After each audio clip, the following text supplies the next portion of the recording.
जय हिंद दोस्तों, स्वागत है आप सभी का श्री ऑनलाइन एजुकेशन चैनल में। यह चैनल फिजिक्स सब्जेक्ट के क्लास 10th, 12th और बीएससी स्टूडेंट के लिए बनाया गया है। इस चैनल पर मैं आपको इस समय बीएससी क्लास का फिजिक्स का थर्ड पेपर पढ़ा रहा हूँ, जिसमें आप जय हिंद फ्रेंड्स। आज हम बात करेंगे सेल्फ इंडक्शन के बारे में।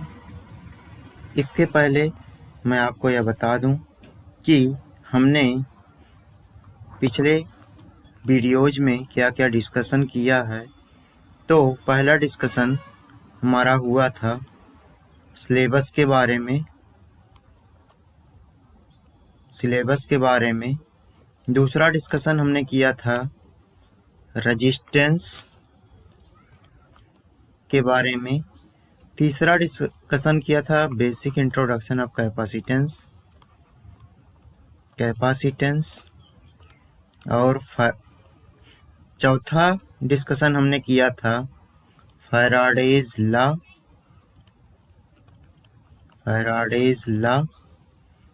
और पांचवा डिस्कशन हमने किया था इंड्यूस्ड ईएमएफ। एक बार हम आपको थोड़ा सा हिंट दे देते हैं इंड्यूस्ड ईएमएफ के बारे में, तब हम सेल्फ इंडक्शन को बताएंगे। क्योंकि सेल्फ इंडक्शन जो है वह एक इंड्यूस्ड ईएमएफ और इंड्यूस्ड करंट की परिघटना से संबंधित है। यानी यह फेनोमेना जो है वह सेल्फ इंडक्शन जो है वह इंड्यूस्ड ईएमएफ के द्वारा ही प्रोड्यूस होता है। इसलिए हम इंड्यूस्ड ईएमएफ और इंड्यूस्ड करंट की बात कर लेते हैं। तो पीछे हमने देखा था फैराडेज लॉ में कि अगर हमारे पास कोई कॉइल है और इस कॉइल के पास में हम कोई मैग्नेट का कोई एक पोल लेकर आते हैं, तो इस मैग्नेट के पास या दूर ले जाने पर कॉइल में फ्लक्स चेंजिंग हो रही थी।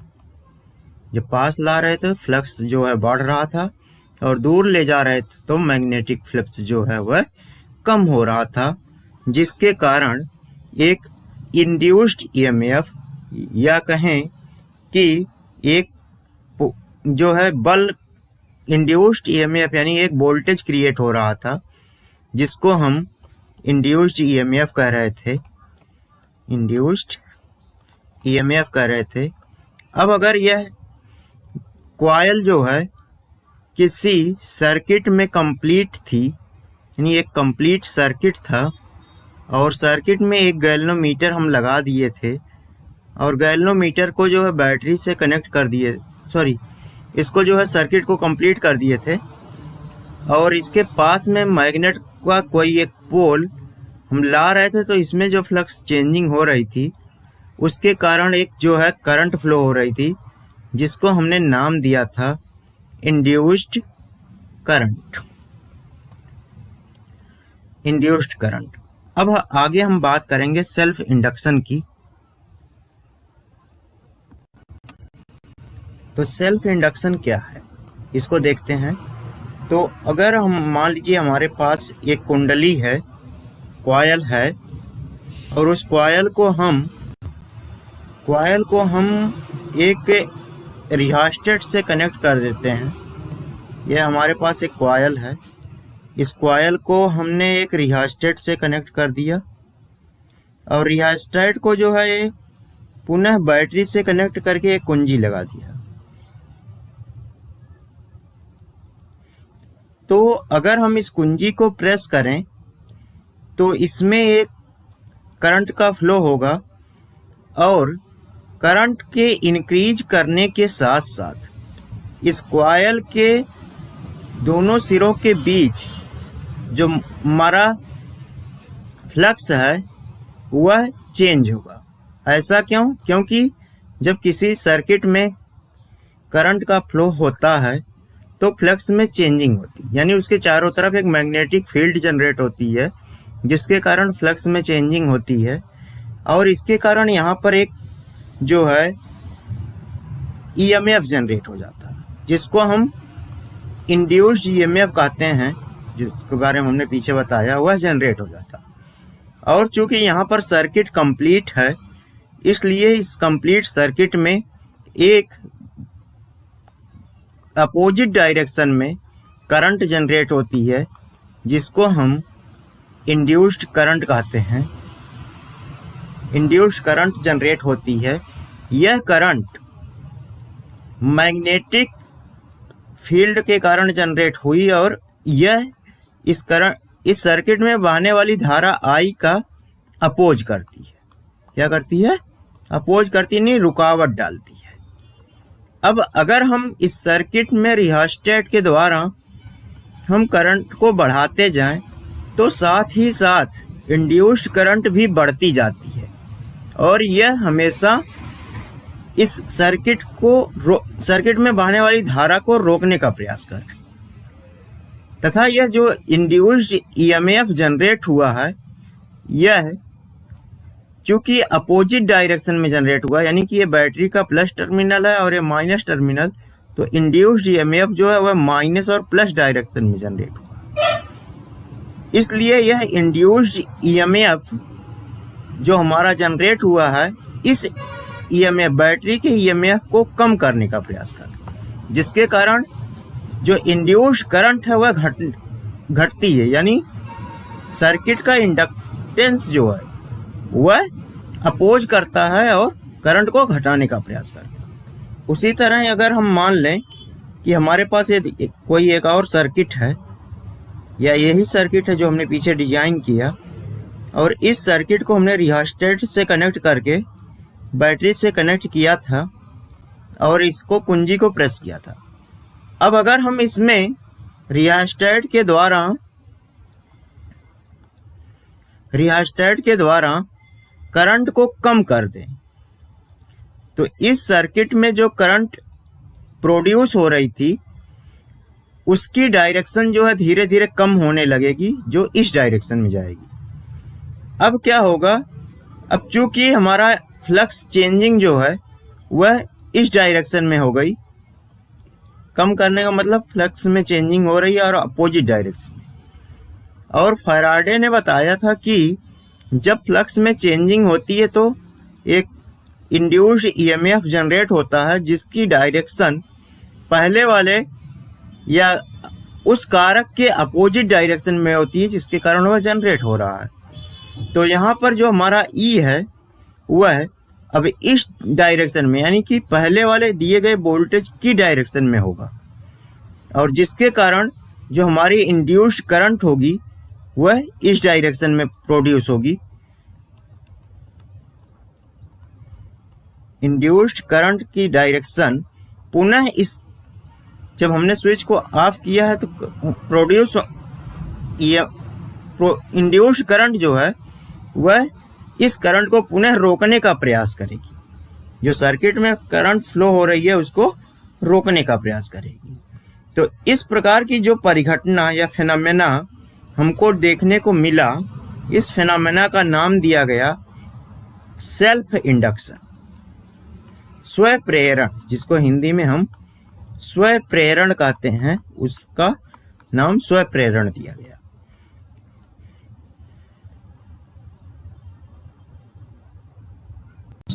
अब यहाँ पर चूंकि इंड्यूस्ड ईएमएफ जो है वह अपोजिट डायरेक्शन में जनरेट हो रहा है, इसलिए उसका एक और नाम दिया जाता है बैक ईएमएफ। तो समराइज करते हैं कि सेल्फ इंडक्शन क्या होता है। The phenomena of electromagnetic induction in which on changing the current in a coil an opposing induced EMF is set up in the coil called self induction। कहने का मतलब है सेल्फ इंडक्शन किसी electromagnetic coil में produce होने वाला वह induced EMF है जो कॉइल में यानी उसी कॉइल में जनरेट होता है जिसमें करंट फ्लो हो रही है, और चूंकि करंट उसी कॉइल में फ्लो हो रही है इसलिए इसको सेल्फ इंडक्शन कहते हैं। अब हम बात करें इसको, दो चीज़ों की यहाँ पर हम बात करेंगे जो पीछे हमने देखा था, फिगर ए और फिगर बी। फिगर ए में जो है करंट को हम इंक्रीज कर रहे थे, करंट इंक्रीज हो रही थी, तो इंड्यूस्ड ईएमएफ जो जनरेट हो रहा था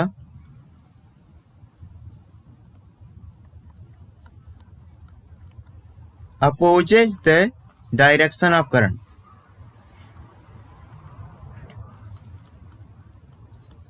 डायरेक्शन ऑफ करंट। दूसरे फिगर में हम क्या देख को पा रहे थे कि करंट जो है वह डिक्रीज हो रही थी, current was decreasing and induced EMF opposing the direction of main current।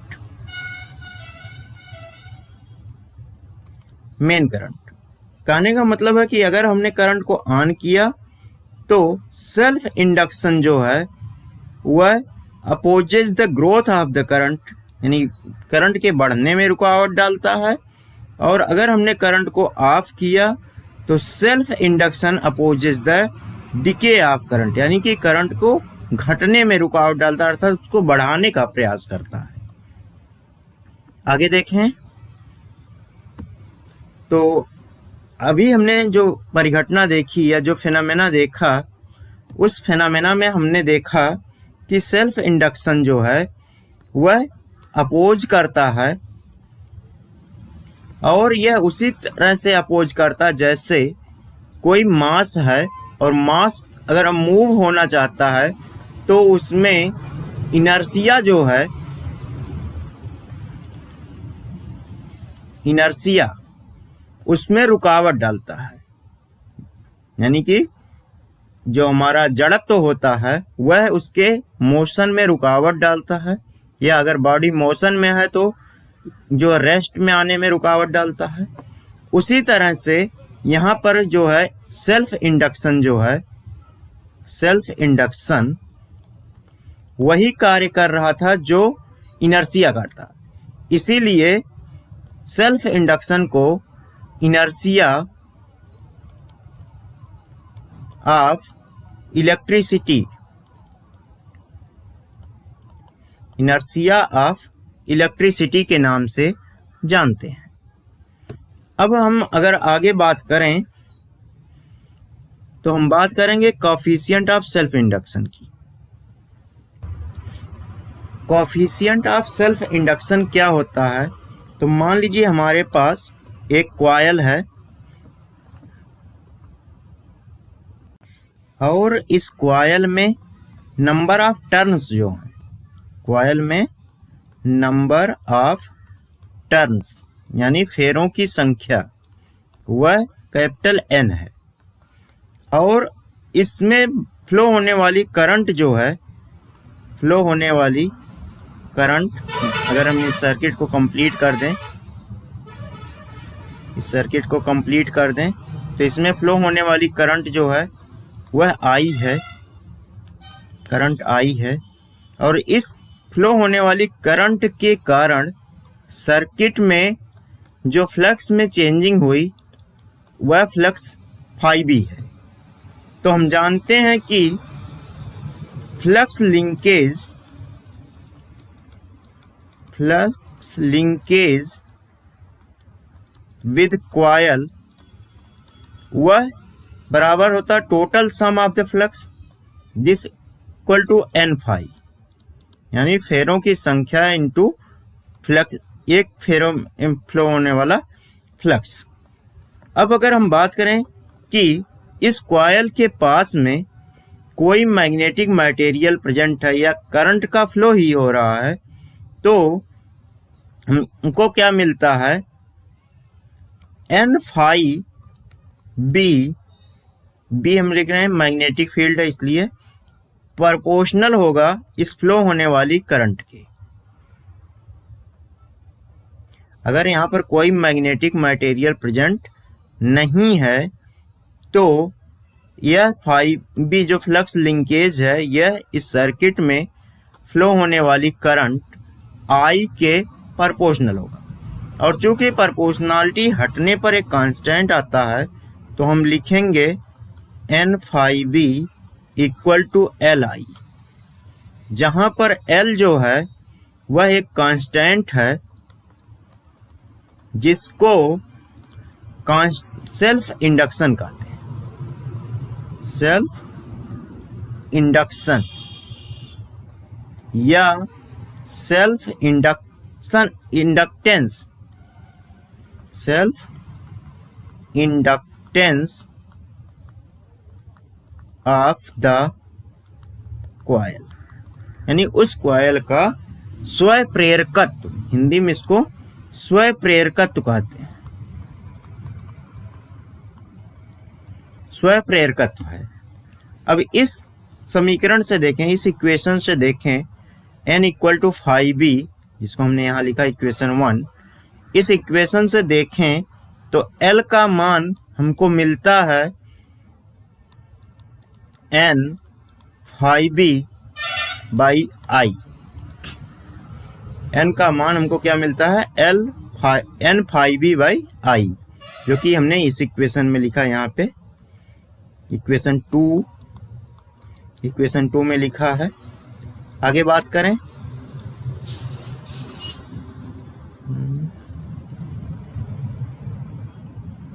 करें, अगर सर्किट में फ्लो होने वाली current I equal to 1 ampere,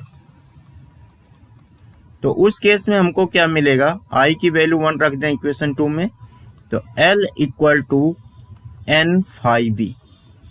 तो यहां से हमको कोएफिशिएंट ऑफ सेल्फ इंडक्शन क्या देखने को मिलता है,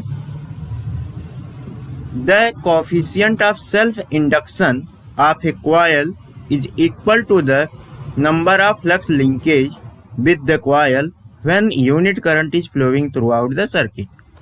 कहने का मतलब कि सेल्फ इंडक्टेंस जो है या कोएफिशिएंट ऑफ इंडक्टेंस जो है किसी सर्किट का, वह इंडक्टेंस है जो उस कॉइल में तब प्रोड्यूस होता है जब उस सर्किट में 1 एम्पियर की करंट पर सेकंड से फ्लो कर रही हो, और यह उस सर्किट में प्रोड्यूस होने वाले टोटल फ्लक्स के बराबर होता है। यानी अगर किसी सर्किट में 1 एम्पियर पर सेकंड की करंट फ्लो हो रही हो तो उस सर्किट में जो फ्लक्स की वैल्यू होगी, flux linkage with the coil, उसके बराबर होगी।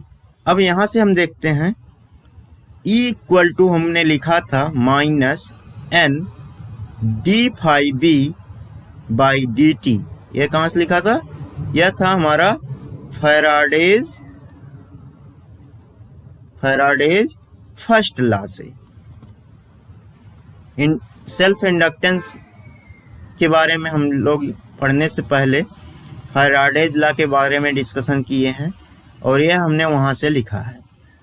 आगे देखें, अब यहां से E equal to minus n D को हम डेल्टा लिख रहे हैं यहाँ, डेल्टा, और फाई बी हमने देखा था अभी n phi B equal to L I था, तो फाई बी क्या हो जाएगा, L I by N, sorry है L इक्वल टू N⁵V।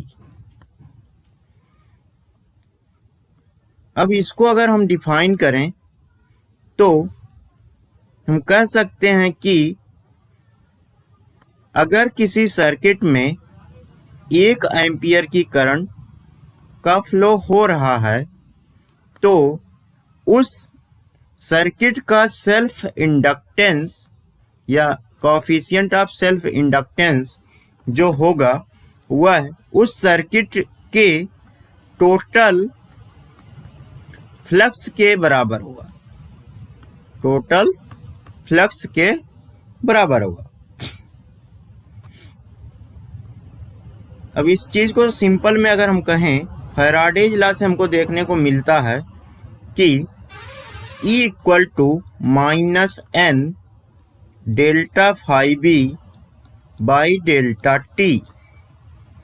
अब अगर हम कहें यहाँ पे माइनस डेल्टा और यहाँ से हम रख देते हैं N को इनसाइड, तो हो जाएगा N⁵B बाई ∆T। अब इक्वेशन 1 हमने जो पीछे लिखा है वहां से हम इसको रखते हैं, ये हो जाएगा minus delta N⁵B equal to L, और चूंकि I भी था यहाँ पे Li, इक्वेशन 1 में हमने लिखा था Li इक्वल टू N⁵B, तो यहाँ से N⁵B की वैल्यू रख दें तो ये हो जाएगा Li बाई ∆T। Li एक कांस्टेंट है इसलिए बाहर हो जाएगा, तो मिलेगा क्या, minus L ∆I by ∆T। अब अगर t टेंस टू 0 यानी t बहुत स्मॉल हो, स्मॉल t की छोटी वैल्यू के लिए, तो हमको क्या मिलेगा, E equal to minus L di by dt।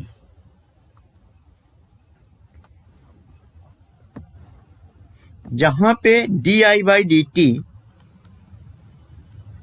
या अगर हम कहें ∆I बाई ∆T, यह क्या है, यह होता है rate of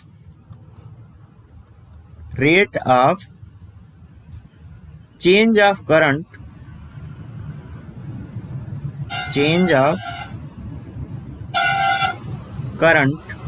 in the coil, यानी किसी कॉइल में करंट में कितना चेंजिंग हुई, कितना बदलाव हुआ, वह हमारा होता है di बाई dt या ∆I बाई ∆T।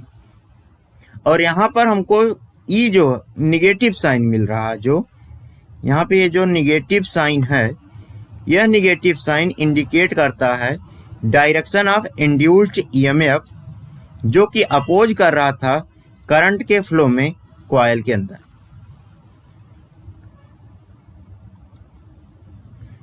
अब अगर हम आगे बात करें तो अगर di by dt equal to 1 ampere per second, तो पीछे हमको मिल रहा था E equal to minus L di by dt, और यहां से हो जाएगा minus L di by dt की वैल्यू 1 रखने पे तो माइनस L, चूंकि यहाँ पर हमारा माइनस साइन केवल डायरेक्शन बता रहा है इसलिए E इक्वल टू L। कहने का मतलब है कि किसी सर्किट के अंदर किसी कॉइल का इंड्यूस्ड EMF जो प्रोड्यूस होता है वह उस सर्किट के सेल्फ इंडक्टेंस के बराबर होगा, या किसी कॉइल का सेल्फ इंडक्टेंस उस सर्किट में प्रोड्यूस होने वाले इंड्यूस्ड EMF के बराबर होता है जब उस सर्किट में 1 एम्पियर पर सेकंड की करंट बह रही हो।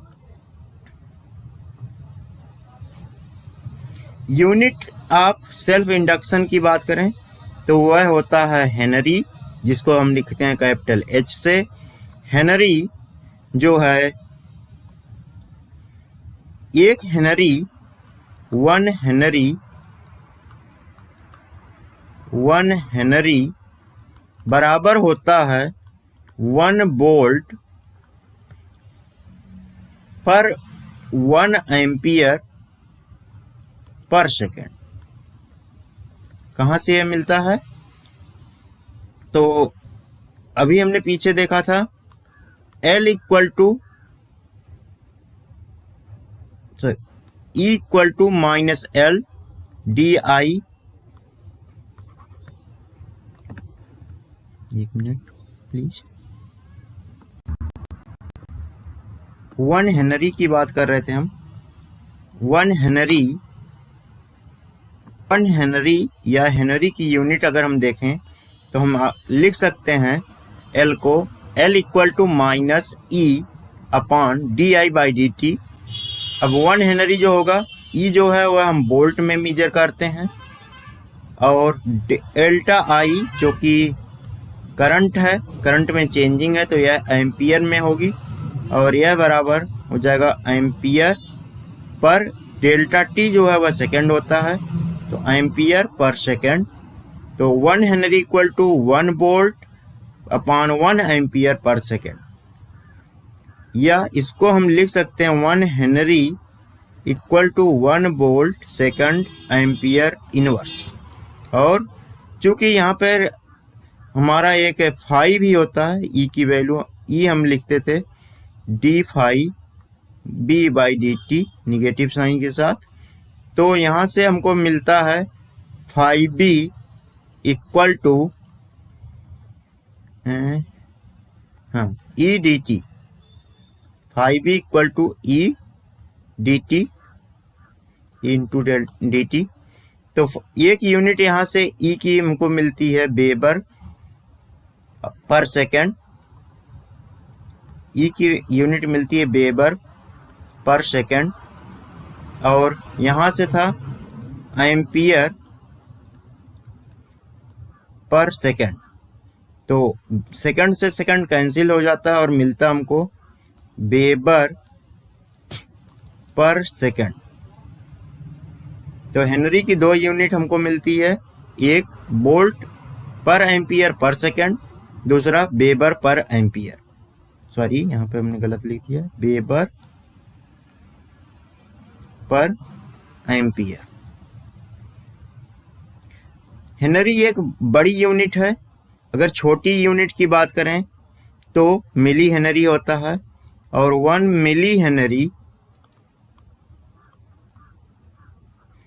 इक्वल होता है 10⁻³ हेनरी के। उससे छोटी यूनिट की बात करें तो वह होती है micro Henry,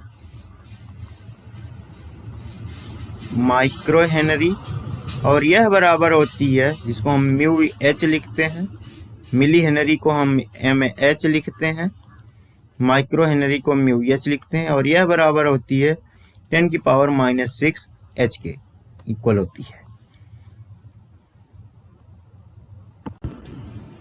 dimension of L की बात करते हैं तो L इक्वल टू हमने लिखा था E/ΔI/ΔT, this equal to E∆T/ΔI।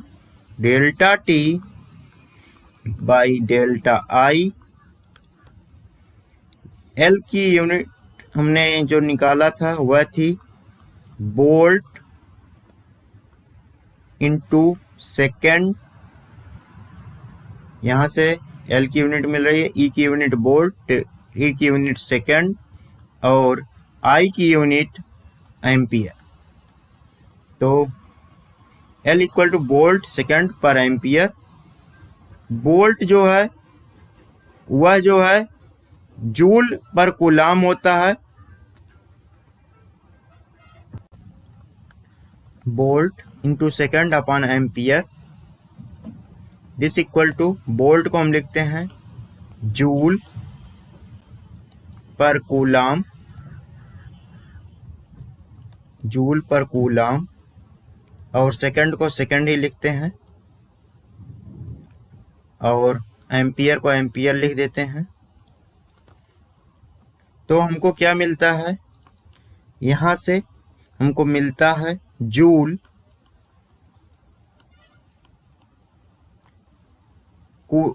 Joule second upon ampere into coulomb. अब देखिएगा जूल जो है वह होता है न्यूटन मीटर, जूल होता है न्यूटन मीटर, और सेकंड होता है second upon ampere into coulomb होता है, यहां से देख लीजिए Q equal to I T. I है करंट जिसको हम लिखेंगे एम्पियर, और T है टाइम इसको लिखेंगे सेकंड। तो एम्पियर सेकंड, कूलम जो है चार्ज की यूनिट होती है, और यह बराबर होती है एम्पियर सेकंड के। तो यहां से लिख दें एम्पियर सेकंड के। तो यहां से मिलेगा हमको न्यूटन जो है वह बल की यूनिट होती है, और इसका डायमेंशन होता है ml T⁻⁻²। मीटर की डायमेंशन कैपिटल L, सेकंड की डायमेंशन कैपिटल T, अपॉन हो जाएगा एम्पियर की डायमेंशन कैपिटल A, 2 बार है इसलिए A⁻², और सेकंड की डायमेंशन T। तो यहां से देखिएगा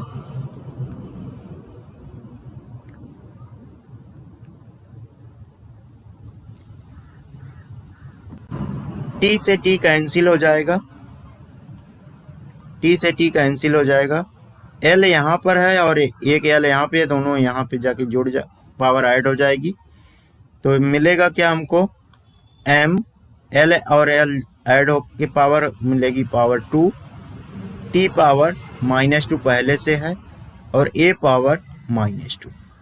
तो इस प्रकार डायमेंशन ऑफ L हमको मिलती है ml पावर 2 T⁻⁻² A⁻⁻², जो कि हमने यहाँ पे लिखा है। इस प्रकार हमने देखा कि सेल्फ इंडक्शन क्या होता है। हमने क्या क्या देखा, पहला सेल्फ इंडक्शन,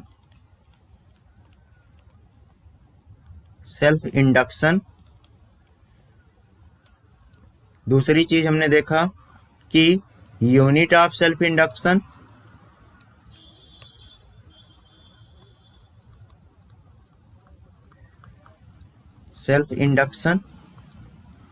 तीसरी चीज हमने देखा कि डायमेंशन ऑफ सेल्फ इंडक्शन।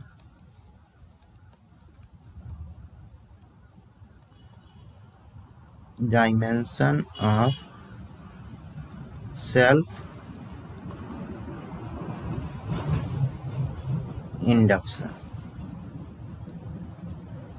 आगे हम आने वाले वीडियो में देखेंगे जो है किरचॉफ लॉ